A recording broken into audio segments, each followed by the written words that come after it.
Om Vakratunda Mahakaya Suryakoti Samaprabha Nirvignam Kuru Me Deva Sarvakaryeshu Sarvada Om Shri Mahaganapataye Namaha Om Shri Gurubhyo Namaha Harihi Om Sadashiva Samarambham Shankaracharya Madhyamam Asmadacharya Paryantam Vande Guru Paramparam Asmadgurubhyo Namaha Shruti Smriti Purananam Alayam Karunalayam Namami Bhagavat Padam Shankaram Lokashankaram Shankaram Shankaracharyam Keshavam Badharayanam Sutra Bhashya Kritau Vande Bhagavantau Punah Punah Ishvaro Guru Atmeti Murti Bheda Vibhagine Vyomavatyaptadehaय Dakshinamurtaye Namaha Om Shri Medha Dakshinamurti Swamine Namaha Om Sahana Vavatu Sahanau Bhunaktu Sahaviryam Karavavahai Tejasvinavadhitamastu ma Vidvishavahai Om Shanti Shanti Shanti Harihi Om Shri Gurubhyo Namaha Harihi Om. Namaste, Raghuji. Namaste, namaste once again, everyone. Namaste, Guruji. Namaste. Sannapya sanyapya ubhayatmikano bhinnapya bhinnapya ubhayatmikano sangapya nanga ubhayatmikano mahadbhuta nirvachaniya rupa. So we have completed a detailed discussion on this sloka, which I said is a very important sloka to understand Avyaktam or Maya as the causal factor for every material thing in the cosmos, including our body, mind, sense complex. As we have seen, describing the Avyaktam in words is a stupendous intellectual challenge because it is not intellectually categorizable, it is not logically labelable. We can't put a label to it. Of course, I don't know whether the word labelable is available in the language, if I am permitted to use such an expression. The best thing is to say it in Sanskrit, anirvachaniyam. Nirvach, as I said, means to define, to categorize, to classify. Nirvachaniyam, therefore, means definable. Anirvachaniyam means undefinable. Therefore, the universe will continue to be a wonder. Like an illusion, posing challenges to every scientist probing every realm of the creation. Therefore, it is called intellectually overwhelming, mind-boggling. Anirvachaniya Rupa can't be described in any specific terms. Even today, discoveries are going on and on and on, and they are finding new and new scientific phenomena. For so many years, people have gone to the moon. Now, when the Indians landed on the southern side of the moon, they discover sulfur is there. So these secrets of the universe is something mind-boggling. Even Vedanta does not have any expression. That is why they call it Anirvachaniya Rupa. So that was the topic of Karana Shariram we are discussing, and there is one more sloka on Karana Shariram. Sloka number 33 in our list. We will read.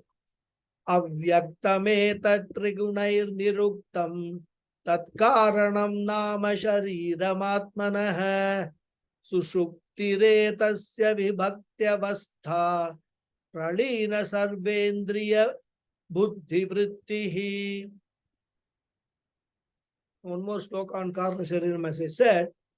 Anvaya is etat avyaktam trigunaihi niruktam tat atmanah karanam shariram nama pralina sarvendriya buddhi vrittihi sushuptihi etasya vibhakti avastha. Another sloka which contains some more aspects of, it describes some more aspects of Karana Shariram.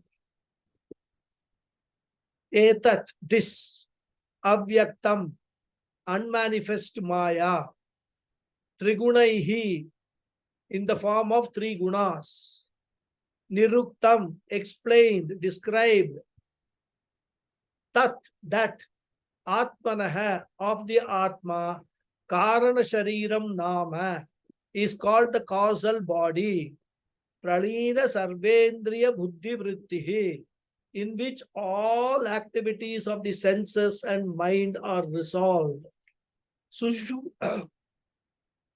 Sushuptihi, sleep or deep sleep, etasya, of this, vibhakti avastha, distinct state. These are the word meanings.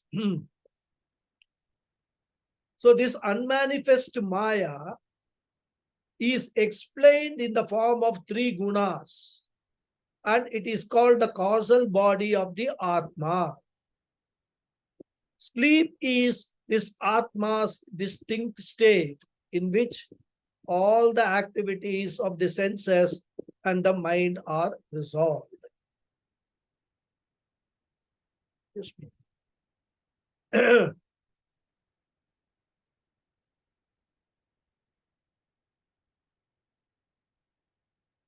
So he says, etat avyaktam trigunaihi niruktam.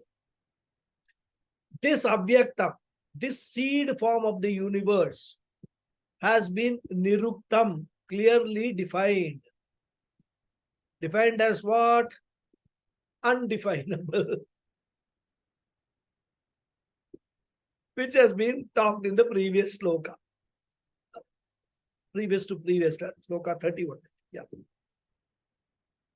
Even though it is undefinable, it is endowed with trigunaihi, endowed with three gunas, corresponding to the three faculties of the living being.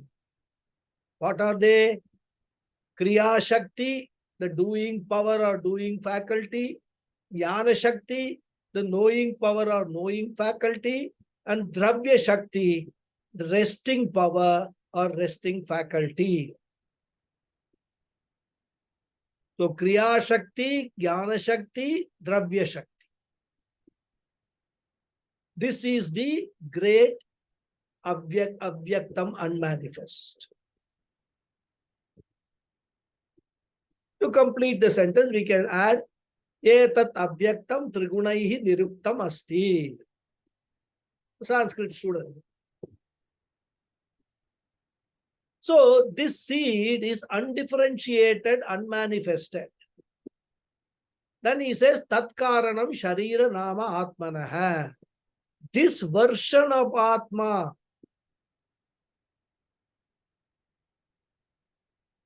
this version of Atma is called Karana Shariram of every living being, that we have to understand. Obtaining before the arrival of the universe. So here, the word Atmanaha is used. How should we understand that word Atmanaha? We can understand there are two options. We can understand as Jivatmanaha or Paramatmanaha. From the standpoint of an ignorant person, of a samsari, it is Jivatmanaha. Karana Shariram is Jivatmanaha. But from the Shastric angle, we will say Karana Shariram is Paramatmanaha. One and the same Atma seems different for the ignorant and for the jnani. So Atmanaha Karana Shariram. That is what we have to take. Whether you take it as Jivatmana or Paramatmana. And it is called causal body. Now the next question is, how do we experience this Karana Shariram? Because I said that this Karana Shariram survives Pralayam also. During Pralayam, only the Sukshma Sharira goes away, is resolved. But Karana Shariram continues in seed form. And when the next creation happens, it is the same Karana Shariram which is the cause for the next creation. Now, to understand, to experience the Karana Shariram, one cannot go back to the Pralaya Avastha, what we call the pre-Big Bang state. So how can one experience the Karana Shariram?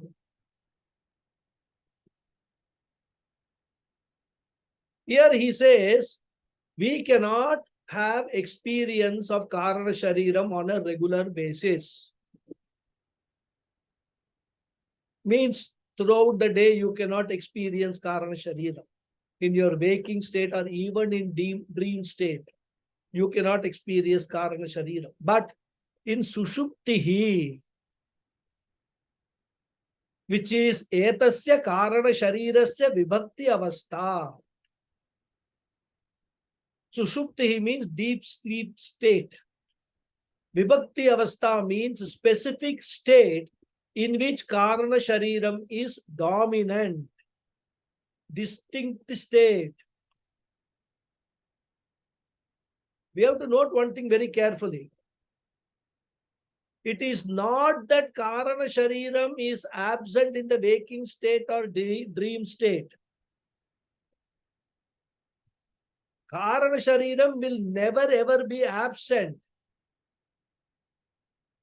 In fact, as we have slightly touched upon that topic earlier, Karana Shariram will become absent only under one condition, that is Videha Mukti, on attaining, on assimilating the knowledge of the self.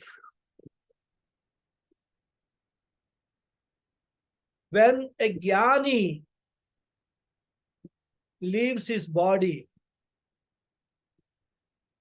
when the body of a Jnani falls, the Karana Shariram gets resolved. Even during Jivan Mukti, even when the Jnani gains the Jnanam, he understands the real nature of his self. He understands that the self, Atma, is the only reality. Even at that stage, Karana Shariram is only falsified, but not dissolved or resolved. It is still existing, but it is falsified. It is not absent. As I said, only in Videha Mukti, Karana Shariram dissolves. Therefore, in Sushupti Avastha, the experience of Karana Shariram is dominant. In the waking state, the physical body is dominant. In the dream state, the subtle body is dominant. So in dreamless Sushupti alone, Karana Shariram is dominant because both the external world and the internal world, both the gross world and the subtle world are resolved in deep sleep state. Our Jnanendriyani, sense organs, are not experienced by us. Mind, intellect, all of them resolve into a state of non-function. And that is why Shankaracharya defines Sushupti as Pralina Sarvendriya Buddhi Vrittihi. This is how he defines Sushupti. Beautiful definition. So this is an adjective to Sushupti. Pralina Sarvendriya Buddhi Viruttihi, that state in which all the functions are resolved. What all functions? He says Sarvendriya, all five sense organs of knowledge, all five sense organs of action. None of them function in the deep sleep state. And here the word buddhihi, we must take it as antakaranam, the fourfold internal organ. Mana, buddhi, chitta, ahankaram, thinking faculty, remembering faculty, emotive faculty. All these faculties or functions are vrittihi. Vrittihi means here pravrittihi, functions. They are all pralinam. Leenam means resting, resolve.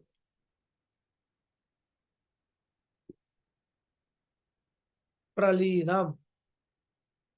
And you must note, Shankaracharya does not say the Pancha Pranas are resolved. He is only the Pancha Jnanendriyani or Indriyani, he says, which includes Karmendriya and Jnanendriya. But he doesn't touch Pranas because the pranic function should not stop.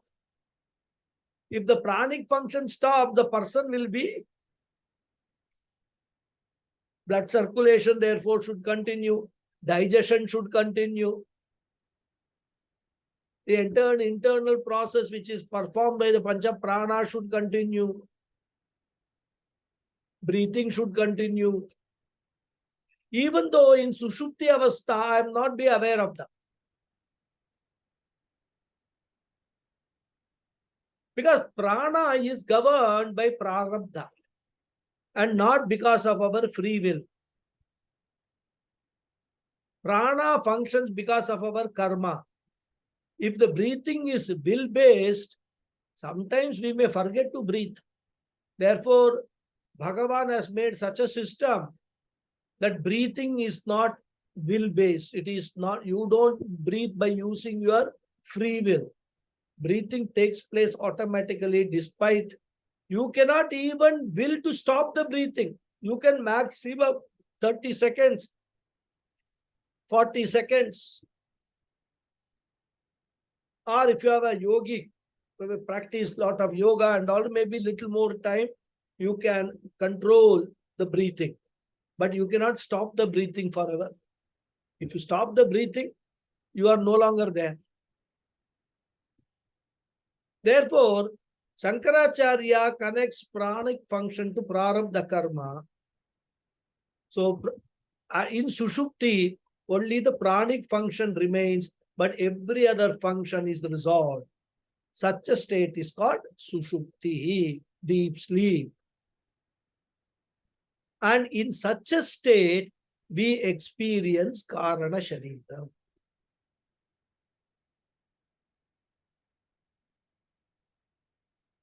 Now, question may be there.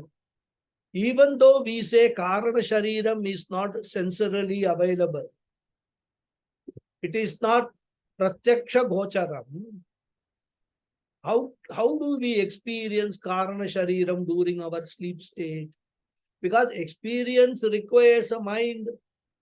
It requires all the sense organs, they are all resolved. So how do we know that Karana Shariram can be experienced in deep sleep state? That's a very valid question, right? Though Karana Shariram is not sensorily available, it is revealed by the consciousness. Because during deep sleep state, consciousness, that Sakshi Chaitanyam is existing, witnessing everything that is going on.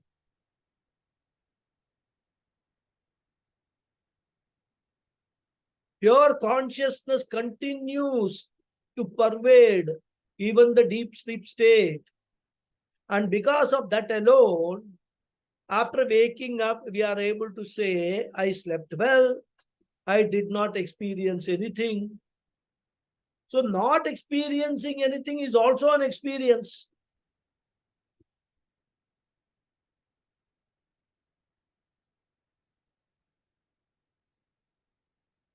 So we call it, as we have already discussed this in earlier, blankness or nothingness. Nothing, like Buddhists call it shunya.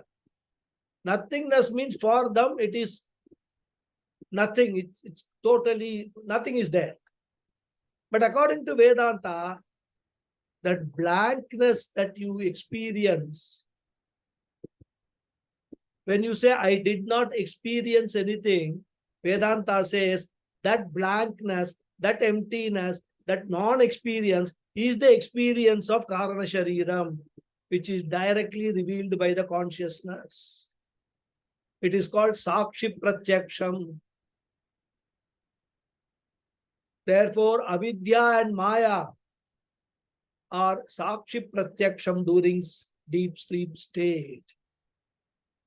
And that is what he says, Etasya Karana Sharirasya Vibhakti Avastha Sushuptihi. That is the specific state in which it is dominant. So with this, the Karana Shariram topic has also been completed. Must remember, we are discussing all Anatma, definition of Anatma. Oh, so Anatma was the question the student asked, and Acharya has been answering, giving detailed answer what is Anatma. So all three bodies or three layers put together, Stula Shariram, Sukshma Shariram, Karana Shariram, put together is called Anatma. And what we should note is all these three bodies by themselves are matter, material in nature. You can call it anything, energy, matter, etc. Karana Shariram is neither matter nor energy in manifest form.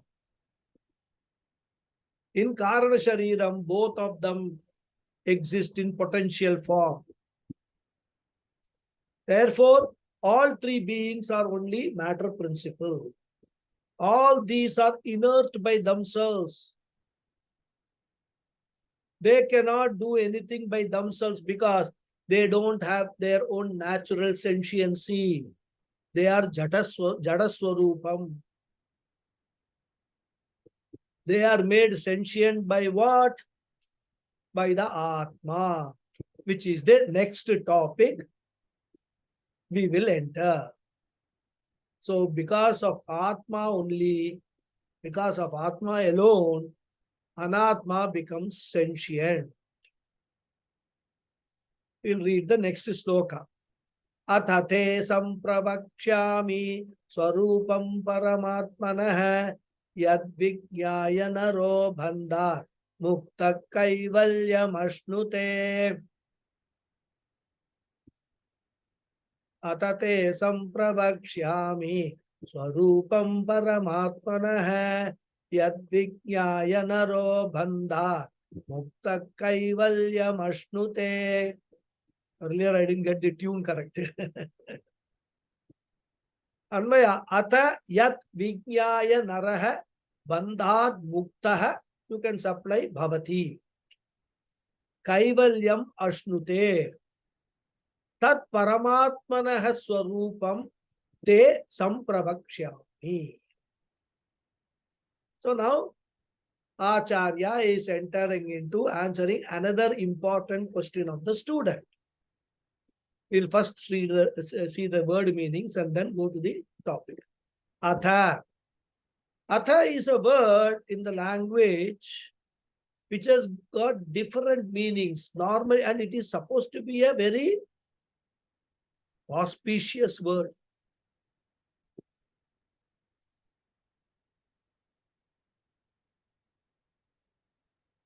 The Veda Purva Bhaga, commentary on Veda Purva Bhaga, Bhashyam,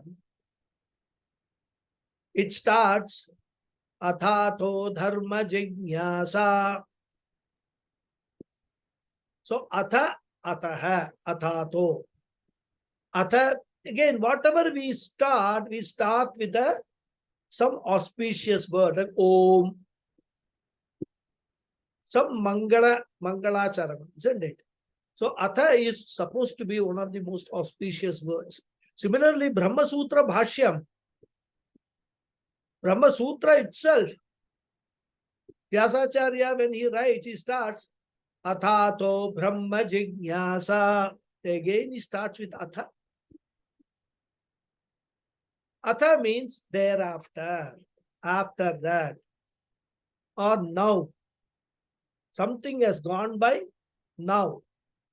So in this context, we can say, after understanding about Anatma, now Yat, which, Vijnaya, knowing, Naraha, man, Bandhat, from bondage, Muktaha, being freed, Bhavati, becomes, becomes freed. Kaivalyam, oneness with Ishvara, Ashnute, gains, Paramatmanaha, of the limitless self, Swarupam, nature, Te, to you, Sampravakshyami, I will teach. Now I will teach you that nature of the Paramatma, the limitless self, knowing which one is freed from bondage and gains oneness with Ishvara.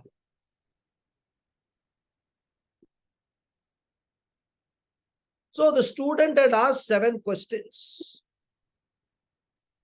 And as I said, the big question was, Kosau Anatma, what is Anatma? It has been answered.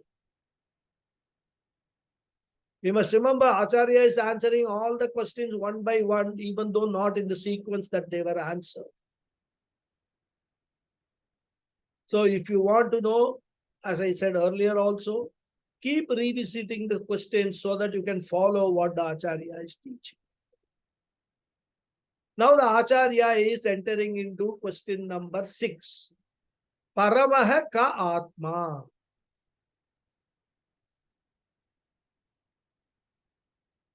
Paramaha Atma.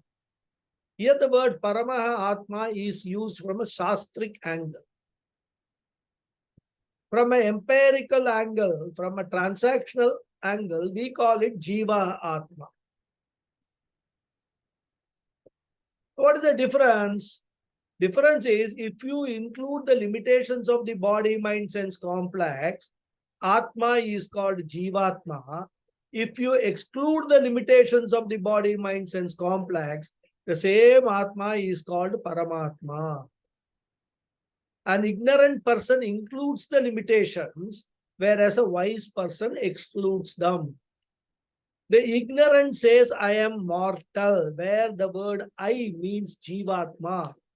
When a wise person says, I am immortal, the word I refers to Paramatma. How does one transit from a Jivatma to Paramatma? Transit in the terms of knowledge by jnana, so by gaining the Atma Jnanam only. There are no two Atmas, mind you. Atma is the same. It's only a difference in perception, not any difference in the Atma Swarupa itself. Atma is only one, and that Atma is going to be talked about. Again, this is also one more abstract subject, because like Avyaktam, like Karana Shariram, Atma is also not available for sensory perception. All Jnanendriyas are useless when it comes to trying to gain the knowledge of Atma. So again, it is an abstract subject, but extremely important. In fact, it's the central theme of all Upanishads. Bhagavad Gita, Brahma Sutra, all Prakarana Granthas, including Vivekachudamani, Atma topic is the central theme.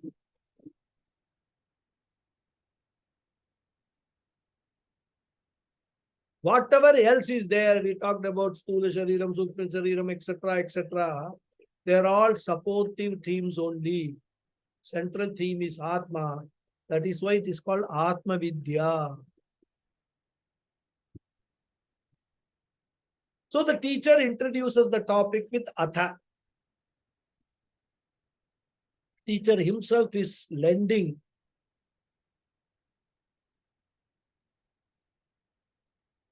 an auspiciousness to this beginning of the Atma topic. As I told you, literally Atha means thereafter. Thereafter means what? After completing the fifth question, the Anatma topic. Atha te sampravakshyami. I shall now clearly talk about it. Te means to you. Talk about what? Paramatmanaha Swarupam. About the Swarupam. About the nature of Paramatmanaha, the self, which is now taken mistakenly to be the Jivatma, but which in reality is Paramatma. That real self I shall talk about to you.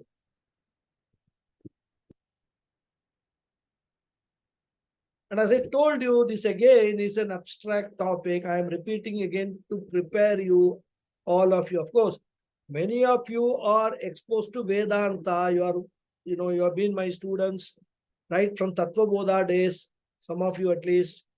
Then you are also students of Bhagavad Gita.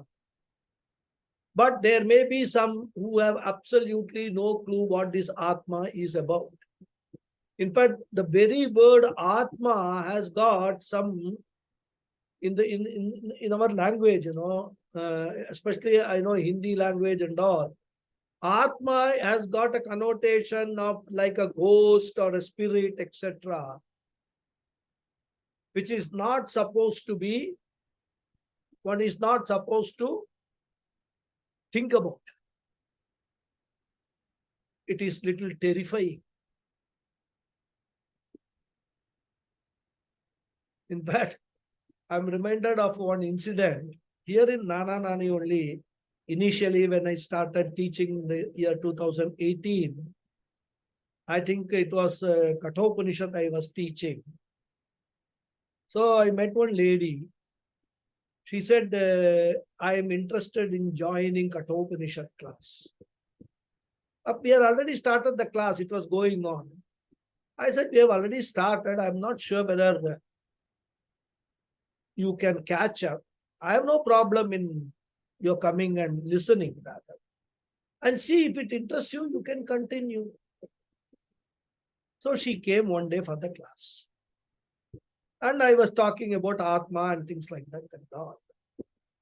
Then in the middle of the class, she went away. And then from next day onwards, she did not turn up. Then after a few days, somebody in passing casually asked me, did this lady come and attend your class? I said, yes, she came one day and then she was there for about half a class and then abruptly she got up and left. I didn't bother to ask her what happened. He says, no, she is going around telling that you are teaching some very fearful topic, like Atma and all that. On hearing itself, she became so uncomfortable that she left the class. So such people are also there who become very uncomfortable when you talk about Atma and all that. Because Atma, they connect it with death and things like that and all. So they become very uncomfortable. And that is why this Vedanta topic is not meant for everyone. Olden days, that was the rule, It is only in the last about 50, 100 years that Vedanta has been opened to the public. Not even Vivekananda did not go that much.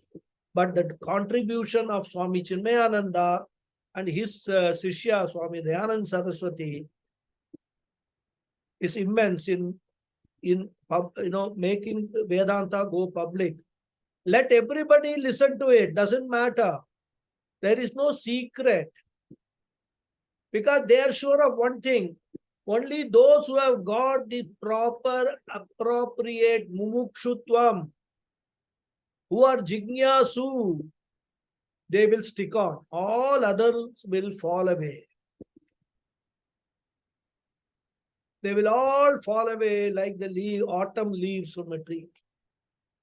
That is why even in our class, when we started Vivekachudamani, there were, I think, 30 or 40 students. Today, if 12 students or 15 students attend, it is a big thing. I don't know how many students are there in today's class. Maybe 12, I don't know. I will have to check. 16. 16, Therefore, Guruji. sorry?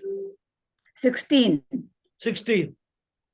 From 40 15, sorry? 15, 15, bless you. 15, including me. Yeah. So you imagine registration was of 50 people. The first class, I remember 42 people attended, and today we are 15. Of course, there are 2 absentees today. Ramaraj had sent me a message, and also Rear Admiral Krishnan Narayanan is also got some guests, so he sent me a message. So even put it 17. From 42, 25 people have left. Why? It's not their fault. They are not mumukshus. They joined, what is this Vivekachudamani? Let us understand. So they joined. After some time, nothing went into their head. They felt that they are wasting their time. So they left. No harm. It happens in all Vedanta courses. So here Adi Shankara also, in writing Vivekachudamani, he is not doing a media, YouTube, everybody see. No. He is addressing a mumukshu only. His teaching is meant only for those who are keen, who have a keen desire for moksha. And that is why the student also represents all of us. The student in Vivekachudamani who has come to the Acharya to asking him about liberation. Remember sloka number 21. Durvara samsara davagni saptaptam dodhuyamanam duradrishtavataihi. He says, I'm being burnt by the samsara. Please take me as your student. So the entire Vivekachudamani is addressed to a mumukshu, to a jignasu who is keen to learn. It is not a public, subject matter. And that is why when you have got an interest in learning, your mind will be focused, and even subtle topics like Karana Shariram and Atma, etc., there will be an open mind to listen, understand, absorb. Not with a critical mind. Oh, this, what is Atma? There is nothing called Atma, etc. And here, the student has asked a specific question. Parama ka Atma. What is Paramatma? Therefore, whether it is abstract or not abstract, Acharya has to teach, because the student has asked the question. And therefore, even I have no choice but to force this intellectual challenge once again upon you all. Vedanta, as I say, is meant only for those who have a burning desire to get rid of their bondage of samsara and all the problems that come with samsara. Getting rid of samsara does not mean doing away with samsara, but negating the actuality, the reality of the samsara. The problems will remain, samsara will remain, But our attitude towards those problems, our attitude towards all those samsara, what we call, will be totally different. And when the changed attitude happens, that is called attainment of the state of moksha. And therefore, Shankaracharya says, Yat Vijnaya Naraha Bandhat Muktaha Bhavati. Yat Vijnaya. Yat here refers to Paramatmanaha. Paramatmanaha Vijnaya. Or Paramatma Swarupam Vijnaya. Only by knowing one's own higher self, the real nature, Naraha, human beings, Bandhat Muktihi Bhavati, will be freed from the shackles of samsara, the limiting thing in the form of the three sharirams. Freedom from the identification with these three bodies and claiming that I am a human being, I am a father, I am a mother, I am so and so and so, I am tall, I am fat, I am lean, I am short. Plus, you can add all the innumerable family issues. I've got this problem, I've got that problem. All these understanding, behavior, expressions, all these issues are because we have mistaken ourselves to be the three bodies. These bodies have become shackles for us. Bodies themselves are not shackles, mind you. As long we understand, we see the bodies as costumes, which we change, like throwing off the old clothes and wearing new clothes. Vasamsi Jirnani, we have seen Bhagavad Gita. And we are putting on these costumes only for what purpose? Transacting with the world. But because of ignorance, we have become so dumb, we have converted this dress, this costume, we have assumed that this costume is me, and we have converted them into bondage or shackles. So through self-knowledge, we can convert the shackles back into costumes. We can convert the life into role-playing, to use the expression of Pujya Swami Dayanand Saraswati. He gives a beautiful example. Example of a stage actor. A stage actor does different roles in different plays. In one play, he will be a beggar. In another play, he will be a prince. A third play, he will be a family man.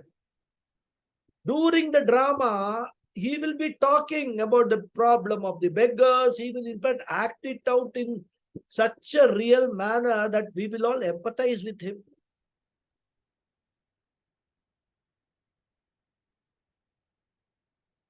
He will, as they say, get into the role. If he's a very good actor, he will get into the role. But as even he is acting on the stage of different characters, he will not lose sight of his original nature. In the sense that, suppose his name is X, let us say Shivaji Ganeshan. We can talk about it. Shivaji Ganeshan is it's a very popular one. He was a popular South Indian, that is Tamil actor, both stage actor as well as cine actor. One of the greatest actors Tamil cinema has had. So let us assume Shivaji Ganeshan is acting the role of a beggar. As even he is doing the role of a beggar and emoting just like, all the dialogues and emotions, etc., he will never forget that he is actually Shivaji Ganeshan. So whether it's beggar or a king or whatever role he does, he will get into the role, but never ever forget that he actually is Shivaji Ganeshan. Therefore, these three bodies, identification with these three bodies for the purpose of transaction is not an issue. The problem is when I identify it for the purpose of transaction, I am owning up those three bodies as myself. That is the issue. And that is why Puja Swamiji used to say, when you are transacting with the world, remember you are role playing. If you are a father, remember you are playing the role of a father. Do it well. If you are a husband, play the role of an husband. Do it well. If you are a son, play the role of a son. Do it well. But don't become that very role. Because if you play the father's role, it is not a problem. But if you become father, it becomes a reason for permanent worry. Worrying about children, then later on grandchildren. What are they doing? All these worries, anxieties, all because of the emotional bondage we develop, assuming that I am a father.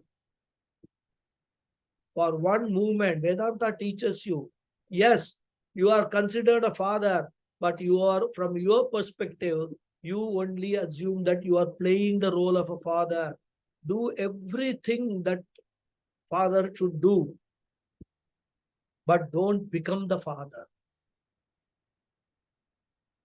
Therefore, just play the role and forget. And whenever you are not playing the role, the mind should not be preoccupied with that role. That is why, many actors are there. They are very, very accomplished actors. They have got this thing called switch on, switch off. What is that? When they come onto the stage, they will switch on that role. They will play that role excellently. When they go off the stage, they will switch off that role. They will not even think about that role when they go off the stage. They will not carry that role to their home and then enter the house and start behaving what they were doing on the stage. Therefore, play the role. When you are not required to play the role of a father, your mind should not be preoccupied with that role. Your mind should be preoccupied with the whole. Your mind should be preoccupied with the whole self. So from role unto the whole, it should become. Therefore, bandhat muktah bhavati. You will be freed from bondage. You will start to enjoy playing the roles. Therefore, by forgetting my real nature, ignoring my real nature, what I am doing, foolishly, I am converting this life, the beautiful life, God-given life, into a burden, a misery. By remembering or claiming my real nature, I convert the life into a blessing. Therefore, if you ask, is life a burden or a blessing? It will entirely depend upon this knowledge. And kaivalyam ashnute. One attains the status or the state of kaivalyam. Kaivalyam means kevala bhavaha, advaita bhavaha. So kaivalyam means advaita bhavaha, and that means what? I alone am the only entity in the entire universe. The entire universe is pervaded by pure consciousness, and I am that consciousness. There is no difference between me and that consciousness. Ishvara is that consciousness. I am that consciousness. In fact, the universe does not consist of many things. It consists of only one thing, and that ultimate substance is me and me alone. I alone am appearing as all these things. And when I am saying I here, you must not take the Jivatma I. It is the Paramatma I, the higher self, my real self.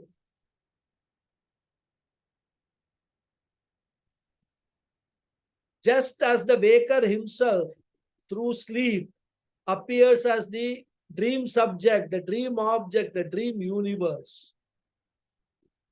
I alone, through Maya Nidra, am appearing as the entire universe. I alone am. That state of Kevala Bhava, that state is called Kaivalyam, which is another word for moksha. Kaivalyam Ashnute means moksham Ashnute, one attains liberation. So this was just an introductory sloka for Atma Jnanam. We'll now go into the details. Many slokas are there. In fact, there are about 12 slokas in the original. But here Swami Paramathananda has selected 5 verses. So we will study those 5 verses. Okay. We'll go to the next sloka now, verse number 35.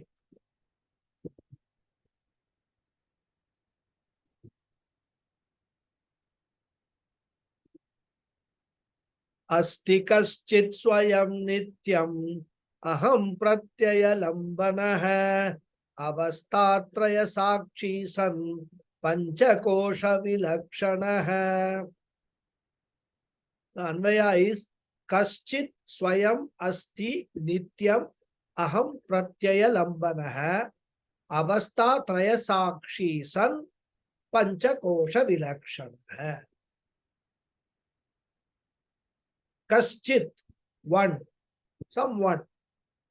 Swayam asti, exists by himself or self-existent. Nityam, all the time. Aham pratyaya lambanaha, manifest in the I thought. Avastha traya sakshi, witness of the 3 states of experience, sun, being. Panchakosha vilakshanaha, distinct from the 5-fold coverings. Tattva students will find it easy to understand this. So the simple meaning of the sloka is, there is one who is self-existent. He is manifest all the time in the I thought, being distinct from the 5-fold koshas. Koshas means as though coverings. We will see what kosha is. He is witness. He is the witness of the 3 states of experience. What are they? Waking state, dream state, and deep sleep state. So we have now talked about 3 sharirams or 3 bodies up to sloka 33. And earlier in the beginning, we have seen when we defined the self, we said self is a combination of anatma and atma. You can recall that. Therefore, 3 sharirams or anatma part we have dealt with. Now there is a 4th factor, which is very important, but which unfortunately is ignored. As I said, when I am functioning as a waker, I give prominence to Stula Shariram. As a dreamer, I give importance to the Sukshma Shariram. As a sleeper, I give importance to Karana Shariram. Therefore, whenever I claim myself, when I say I am, I identify with either the physical, subtle, or causal body. When I identify with the physical body as a Veka, Shastra gives it a name as Vishwaha. As a dreamer, I am called Taijasaha. As a sleeper, I am called Prajnaha. Therefore, I become either Vishwa or Taijasa or Prajna, depending upon which state I am in. Thus, I always focus only on the three bodies. But as I said, there is a fourth important component which unfortunately everybody ignores. And it is the most important thing because these three bodies function as a living being only because of the fourth factor. Without this fourth factor, physical body is a dead body. Without this fourth factor, mind is a dead brain. Without this fourth factor, Karana Shariram is inert. All of them are sentient because of this fourth factor, pervading all the three bodies without any visibility, without any sound, without any smell. This fourth factor has no visibility, no sound, and no smell, etc. But this fourth factor is available throughout our life. And only because of that, we take it for granted. And this fourth factor is called what? It is called Atma. As I said, we had briefly discussed Atma before we discussed Anatma in detail. I'm sure your memory is all reasonably strong. At that time, I said the body has got consciousness. So it's a conscious body. And then I also talked about 5 features of consciousness. You should remember.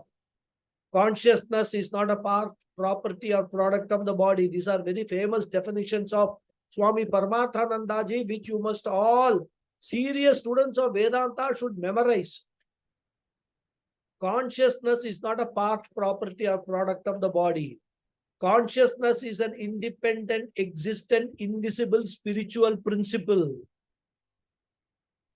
Third, it pervades and makes the body live and sentient. Consciousness is not limited by the boundaries of the body. It is all pervading. Consciousness survives not only during death of the body, but even during pralayam, consciousness survives. Before the Big Bang, consciousness existed. It is not product of the brain. It is not an epiphenomenon of the brain function. Brain manifests consciousness, but brain does not produce consciousness. Consciousness is neither produced nor destroyed. It is eternal and all-pervading. It is recognizable only in a living body. Without the body, pure consciousness is non-recognizable. Pure consciousness on its own is beyond transaction. It is transcendental. And that is the fifth and final feature of this consciousness. I hope you remember all these things. And that transcendental consciousness manifests in the body and becomes the empirical consciousness. Therefore, we say so-and-so is conscious, so-and-so is unconscious, etc. Those words we use. So this consciousness principle is called Atma, which is the fourth factor, which is also called in the language of Mandukya Upanishad, Turiyam. So this fourth factor is ignored by us, which is taken for granted by us. And in this context, we must all recall the example I demonstrated during one of the previous classes, wherein I showed my hand and asked you all to tell me what all you saw. Most of you answered you saw my hand. Some, of course, said that they saw my fingers, palm, etc. Some said that they see the lines in my hand also. But all of you missed one very important thing you were seeing, without which you could not see my hand at all. And that was the light which was falling on my hand, which enabled you to see my hand. If there was no light, if there was darkness, none of you could have seen my hand. The light is always there whenever we see an object, but we ignore it. We take it for granted. Our problem is not experiencing the light. Everybody experiences light, but what is ever experienced is ever ignored. Therefore, we ignore the ever experienced light whenever we are seeing an object. Similarly, in the case of consciousness also, Vedanta says consciousness is available, evident all the time. I am conscious of waking, conscious of my dream, conscious of my sleep, which I recollect later. I am conscious. What I am conscious of is variable. That I am conscious is non-variably available principle. Consciousness is evident all the time. I do not require a separate experience for consciousness to become evident. As Kena Upanishad says, Pratibodha viditam matam amritatvam hi vindate. It is ever available, but ever ignored. In that, we will stop and continue in the next class. Om Purnamada Purnamidam Purnat Purnamudachyate Purnasya Purnamadhaya Purnameva Vasishyate. Om Shanti Shanti Shanti. Harihi Om Shri Gurubhyo Namaha. Harihi Om. Dhanyavadaha. Thank you all. Thank you, Guruji. Thank you. Hari Om. Thank you. Thank Hari you, Om, Guruji. Thank you, Guruji. Thank Hari you. Om. Hari Om. धन्यवाद. Thank you. Thank you, Guruji. Thank you.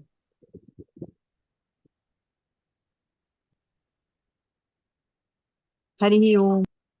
Hari Om. Thank you. Yes, Lataji is the first one to raise the hand. Namaste, Guruji. Namaste. Thank you very much for the session. Another mind-boggling session. I have no specific question regarding the topic itself because you explained it so well. Of course, need to listen to it again and again and again and again. Am I audible, Guruji? So need to listen to it Slightly again. less audible. and- Slightly Okay. less audible. Can you raise your volume if possible? Just a minute, Guruji.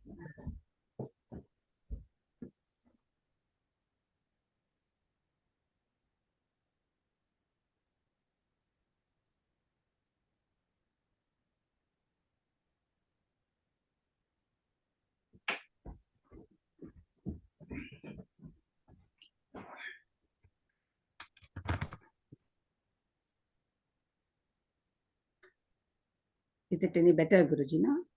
Slightly better. Slightly better, okay. Go ahead. Yeah, I have no specific question on the topic itself that you have discussed today, but because you have explained it very well, and then need to listen to it again and then again and again to understand it better. It's more of the question is regarding unless you get the knowledge, you don't get the freedom from the misery of the world. But then why is it, and we say Paramatma is like parents to us, for like father and mother to us, then why is it made so difficult to achieve this all essential knowledge? Why is it made available only for few people? Is there any secret behind it? I will ask you a counter question. Yes, Guruji. There are so many TV programs, radio programs which are transmitted, right? Yes, Guruji. It is available for all because it is all there in the air. Yes, Guruji. But the one who has got a receiver with an antenna, only he benefits. Yes, Guruji. So the problem is not with Bhagavan. The problem is with the receiver. Okay. You have to subscribe for certain channels, then you will receive those channels. You cannot say, I want to receive those channels free of cost. There are free channels, of course, you will receive that. But there are paid channels, you have to pay for them. Then there are different people who, there is Airtel or I don't know, what is that, Tata Sky, and so many are there. So the knowledge is as such available in the Vedas for everybody to access. Okay. Yeah. But they have to come via a conduit of a guru. And in order for you to benefit, you must get into the channel of that guru and then listen. And your handset or whatever, TV or what, should also have the capability, the necessary technology to receive that. Now you take the case of these phones. Now the 5G technology has come. Yes, correct. Not all phones can, work on 5G technology. No. So you have to now go for a phone which has got a 5G technology if you want to use 5G technology. Similarly, we have to tune ourselves if we want to receive this knowledge. Bhagavan is not being partial. Bhagavan gives this knowledge to everybody. It is available freely on the internet, like the internet. But we have to have that necessary, what I would call it, equipment with us, desire within us, burning desire. Then this knowledge can be absorbed by us. Otherwise, that's why I keep saying, you tell the same thing to a group of 10 people, I can give you 8 people will walk away without any understanding. In fact, they will find it boring. So this is all because of the Purva Janma Karma or something. It's all part of it is made by samskaras, Purva Janma Karma. Now, if you have started, this is the first Janma you have started. It's not going to finish in this Janma. It is going after Janma, after Janma, after Janma. We don't know how many Janmas it is going to take. And when you find that the knowledge is becoming more and more mature in your mind, in your understanding, making you start realizing really this is relevant, because initially you will find this all irrelevant. When you get to that stage, when you realize, you will know you are very near to that. Maybe not 2-3 janmas, it will be all over. So that is the process. And like, for example, to become an engineer, how many years it takes? 5 years at least. 4 or 5 years. To become a doctor, how many years you studied right from after your school? Tell me. Probably you are even now studying. Right? It's not easy to become a doctor. And it is not meant for everybody. How many dropouts will be there from the medical schools? So similarly, this is not an easy thing meant for everybody, but cannot be taken advantage of by everybody. So for that separate, I would say technology is required, equipments are required, all those things are required. And that's why Karma Yoga becomes important. Karma Yoga is what? Karma Yoga is acquiring those technologies, those equipments. When you go through Karma Yoga and successfully, automatically you are equipped for Jnana Yoga. Without Karma Yoga, you cannot come anywhere near Jnana Yoga. And also, is it the more of formal education and more of modern thinking, where the simple devotion and surrender becomes, does it become more difficult as we have more formal education and more modernization? Our thinking differs, and or is it easier for a simple person rather than a highly educated person? I wouldn't put it that way. I would put it that what starts with is our ego, ahankara. All the education, modern education, whatever you are talking about, reinforces that ahankara. It is not the cause, but it reinforces that ahankara. Whereas what you say, who is not exposed to these kind of modern education, etc., it may probably be easier. Of course, he may have his own world where the ahankara may play out, right? It may not be, even an uneducated person can be a very egotistic person, rather. Right? As we find most of the politicians, they are not exposed to any education. But because of power, money power, and power over other human beings, they're big, fat egos. Rather. So Yeah, it is the problem is with the ego. It is not with any education, or there are maybe contributory factors for the ego to be growing more and more fat. But that is not the starting cause. Cause is we are all born with the ego. The moment I understand that I have got this ego problem, I should start working towards diluting that ego, which is what? Becoming humble and simple. In real terms. Simple, not just wearing some simple clothes, etc. In real term, be humble. And what is being humble? Being humble is, consider everything. Perceive everything around you as Bhagavan only. Because the maximum humble we are in a temple or before a Bhagavan. Because there we are yachakas, we are asking Bhagavan for something, we are like beggars before the Bhagavan. As a beggar, we get that humility, right? Yes. Moment we come out of the temple, we again become our original ego self. So the best circumstance under which one can actually exhibit one's humility is before somebody whom we consider high and mighty and powerful. Similarly, before our big boss, suppose Prime Minister of India comes, we will be very humble before him. We will not show our big chest. Our big chest before his 56 inches chest, we will not show. We'll be very humble. We'll do namaskara to him. So similarly, if we start perceiving everything around us as Ishvara, something higher than me, I will automatically get the humility and humble attitude. How do we get that? Through Karma Yoga. Again, bring in Karma Yoga. Ishvara Arpana Buddhi, Ishvara. And that is why, Samatvam. Krishna keeps on talking about Bhagavad Gita. What is that? Once you understand that Aham Brahmasmi, then everything else is also Brahma only. There is only Brahman in this world everywhere. When you get into that kind of a league, all these ego problems and all automatically will get resolved.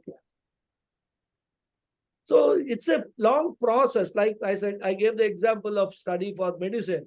Long process. It won't happen overnight. For that, certain pre-qualifications are required. Sadhana Chatushtaya Sampatti is required. Then you have to go through Karma Yoga. Karma Yoga will reinforce Sadhana Chatushtaya Sampatti. When both of that you have completely or successfully completed, then your internal equipment is ready for absorbing, accepting this knowledge. So this is a process, and it can happen. It can take one birth, few births, we don't know. But it's good that at least we know in this birth it has at least started, if not continued. I would probably say it is continuation of a previous birth. Yes. Because again, this is a process which in the first instance itself, nothing big will happen. You will not even get a guru. In one birth, you may be able to study some texts. Right? You may be able to get some idea. Okay, such a thing is there. There is something called Atma. There's a higher knowledge, etc. But you will not be able to get a guru. So for getting a guru, you have to wait for one more birth. But that process, we can all say it has started. We don't know when, how many births we have taken and how many births we will have to take it more.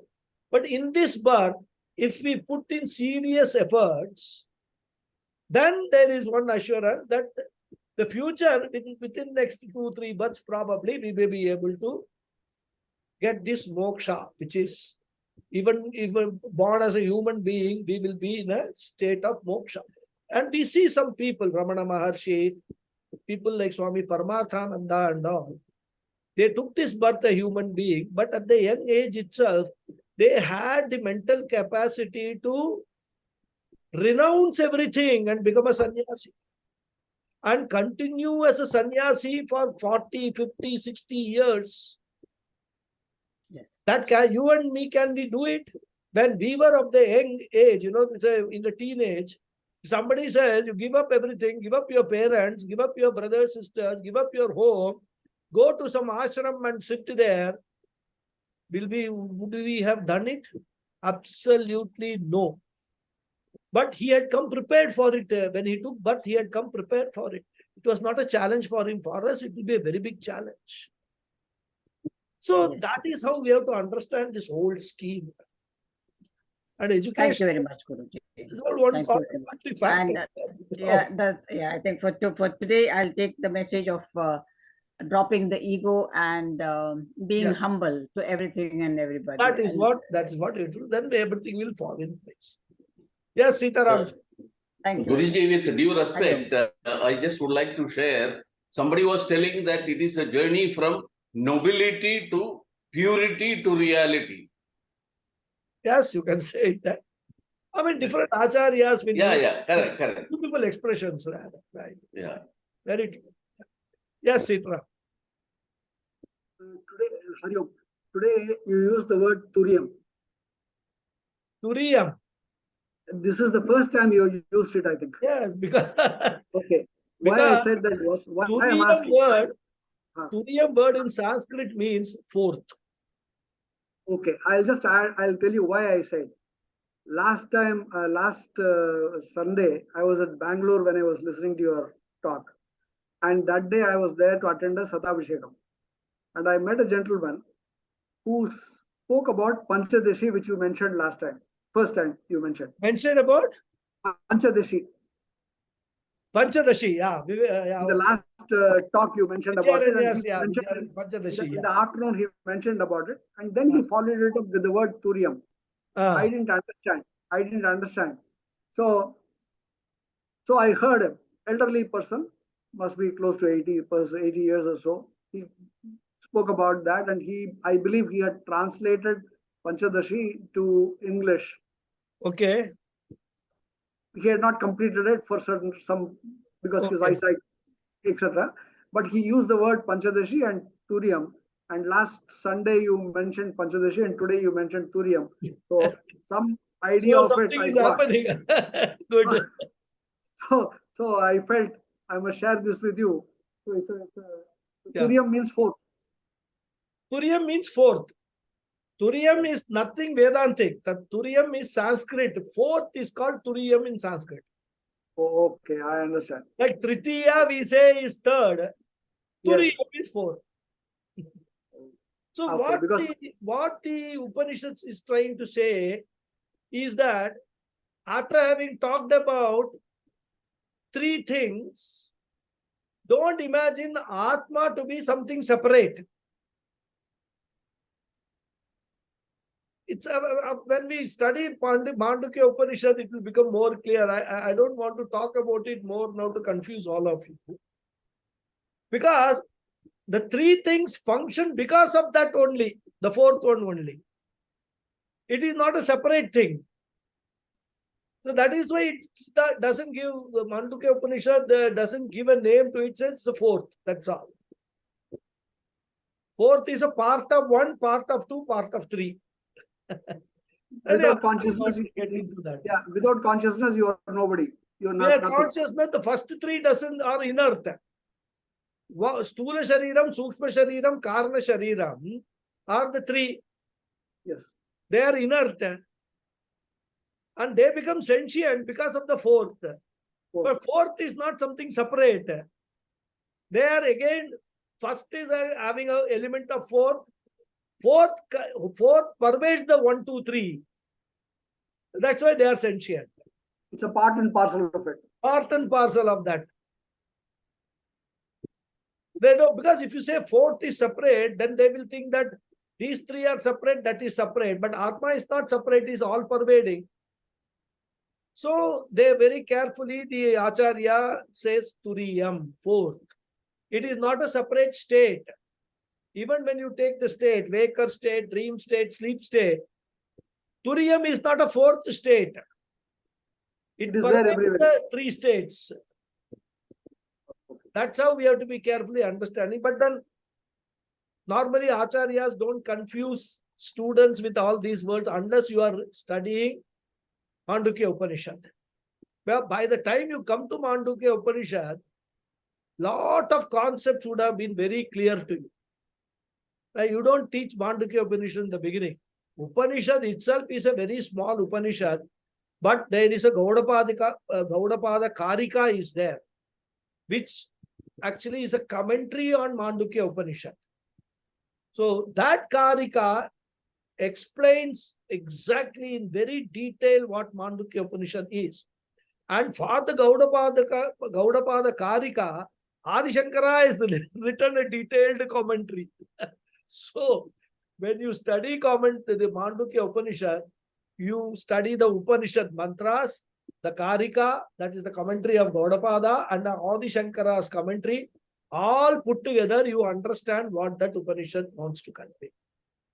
So, it's a very involved process. That's why even we were taught Mandukya Upanishad towards the end of the course, just before Brahma Sutra and all were taught.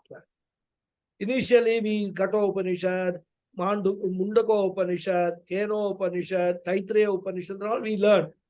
Mandukya, we come much later. A higher level text.